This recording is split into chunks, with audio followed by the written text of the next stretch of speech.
Alors un soir, il passait la propriété en revue.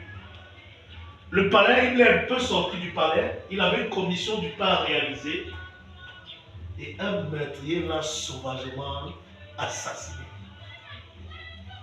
Imaginez dans quel état pouvait se trouver le royaume. Tout le monde était choqué. Qui a pu lever sa main sur le roi, l'héritier légitime?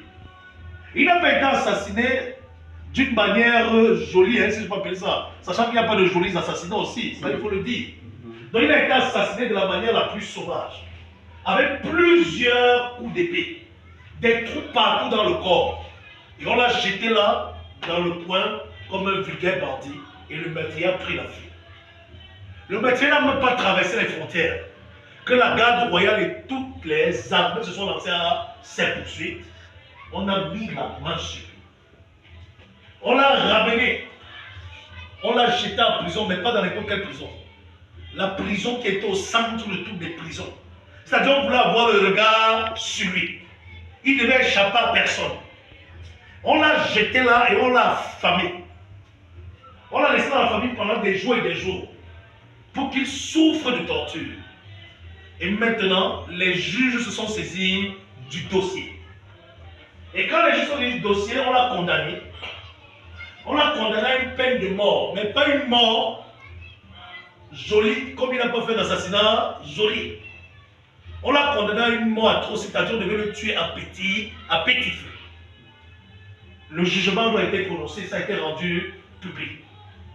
Quand le jugement a été rendu public, le roi a décidé d'aller voir celui qui a assassiné sauvagement son fils.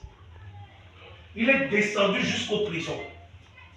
Il a regardé à distance. Et il a vu le gars se rouler au sol, pleurer, crier. Et pendant qu'il pleurait, il criait, il était maigre, il souffrait. Et quand le roi approche de sa cellule, il se rend compte que celui qui pleure, lui refuse de mourir, pourtant il a tué l'autre. Il pleure argument que, pardon, je ne veux pas mourir, ne me tuez pas. Le roi est surpris que quelqu'un qui assassine son fils, lui-même refuse de... Et c'est ça l'homme, hein. Quelqu'un assassine son fils, lui-même il refuse de mourir.